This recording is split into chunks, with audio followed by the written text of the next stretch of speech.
안녕하세요. DC백 터보 270강 시작하도록 하겠습니다.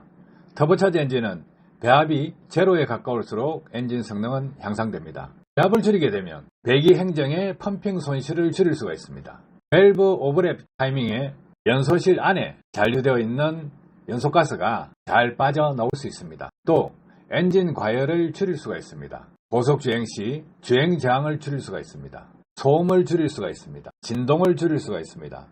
매연 발생량을 줄일 수가 있습니다. 배합을 감소시키게 되면 스캡인징 효과를 얻을 수가 있는데, 이 효과를 극대화시키기 위해서는 밸브 오버랩 타이밍에 배합을 감소시켜 두게 되면 최상의 효과를 얻을 수가 있습니다. 배합을 증가시키는 요인이 무엇이냐? 세세한 것보다 굵직굵직한 것 3개를 알려드리겠습니다. 터보차지에 터빈이 있습니다. 배기가스로 터빈을 회전시켜서 터빈 축에 연결된 임펠러를 회전시켜서 가압을 시키게 됩니다. 그래서 가장 큰 배합이 걸리는 것은 터보차저입니다.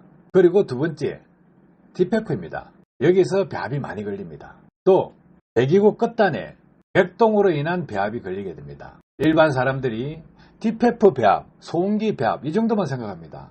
터보차저 엔진은 터보차저 터빈에 걸리는 배합을 무시 못합니다.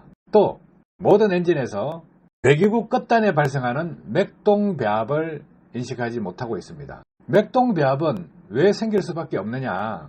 내연기관에서 흡입, 압축, 폭발, 배기 행정을 가집니다. 그렇기 때문에 배기 행정 시 배기가스가 나오는 것입니다.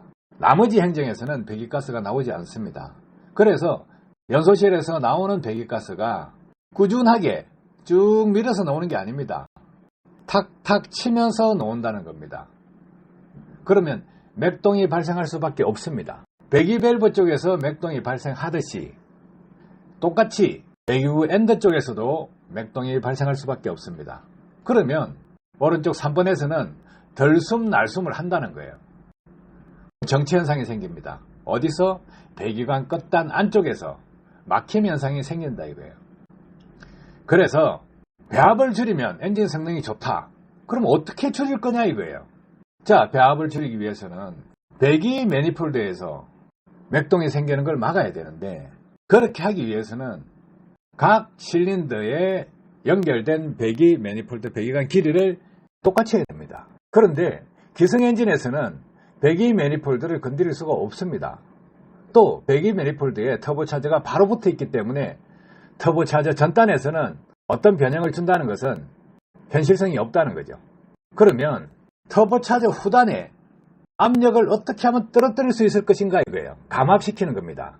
감압시키기 위해서는 터보차저와 디페프 사이에 DC100 터보를 설치해서 터보차저 쪽에는 감압을 시키고 DPF 쪽에는 가압을 시켜야 됩니다. 자, 감압과 가압 어떻게 시킬 거냐 이거예요. DC100 터보는 지나간 공기가 되돌아오지 못하게끔, 또 되돌아오는 공기를 역으로 밀어내게끔 제트펌프 원리가 적용되어 있는 것입니다. 해서 터보차저 출구에서는 감압이 되고 DPF 입구에서는 가압이 됩니다. 이렇게만 했을 경우에 어떤 현상이 생기느냐 이거예요. DPF가 지난 배기 쪽에서 뜨거운 열이 나오게 됩니다.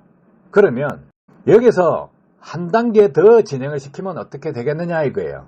맥동 배합을 줄여야 됩니다. 맥동 배합을 줄이게 되면 터보차저 출구 쪽, 또 DPF 출구 쪽에 배합을 감소시키게 됩니다. 그러면 맥동 배합을 감소시키기 위해서는 DC100 터보를 1단, 2단, 3단 이런 식으로 증가시킬 수가 있는데, 강의 자료에는 터보차저 출구 쪽에 DC100 터보를 1단으로 장착하고 DPF 출구 쪽에 DC100 터보를 2단으로 장착한 사진입니다. 자, 왜 이렇게 하느냐? DPF는 차압 센서가 있습니다.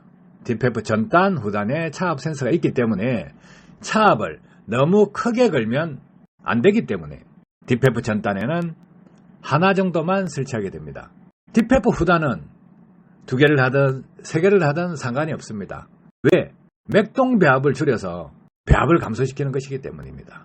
해서 터보차저 출구 쪽에 배합을 감소시키고 DPF 출구 쪽에 배합을 감소시키게 되면 최상의 컨디션을 가져오게 됩니다.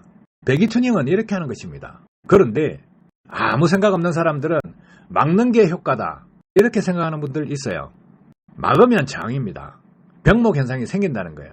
여기서 배기 튜닝을 할 때 가장 중요한 부분이 무엇이냐? 역류로 오는 에너지를 그대로 배기관을 통해서 배출을 원활하게 해주는 에너지로 사용할 수 있어야 됩니다. 그래야만 이런 효과를 만들어낼 수가 있습니다. 자, 다단펌프 원리가 적용되죠. 그리고 제트펌프 원리가 적용되는 것입니다. 배기를 이렇게 튜닝해야 되는 것입니다. 자, 여기서 배기관을 어떻게 하면 직선으로 뽑아낼 거냐, 이것도 중요합니다. 가능하면 직선이 좋습니다. 곡선이 있으면 관 손실 수도가 존재하기 때문입니다. 저항입니다. 그래서 가능하면 직관으로 해야 되고, 또 가능하면 배관 길이를 짧게 해야 됩니다. 아셨죠? 여기서 밸브 오버랩이라 그러면 배기 말행정에 흡기 밸브를 동시에 엽니다. 그러면 배기가스는 질량을 가지고 있기 때문에 배기 밸브를 통과한 배기가스가 쭉 빠져나올 때 흡기 밸브가 열려있지 않으면 연소실 안에 잔류가스가 남게 됩니다. 그래서 흡기 밸브를 살짝 열어줍니다. 그러면 연소실 안에 있는 연소가스가 마지막에 좀 빨려 나오게끔 만들고, 흡기 밸브를 통해서 흡입 공기가 유입될 수 있도록 하는 게 밸브 오버랩입니다. 밸브 오버랩 타이밍에 배기관의 배압이 감소해서 압력이 줄어들었다 하면 연소실 안에 잔류되어 있는 연소가스가 잘 빠져나오겠죠. 이와 마찬가지로 DPF 안에도 맥동 배압으로 DPF 안에 있는 배기가스가 잘 못 나오게 되면 정체 현상이 생기게 됩니다. 그러면 엔진에 배압이 많이 걸리게 됩니다. 해서 맥동 배압을 줄여주게 되면 DPF에 걸리는 배압도 줄어들게 됩니다. 해서 선순환 구조가 됩니다. 아시겠죠? 도움 되시길 바랍니다. 감사합니다.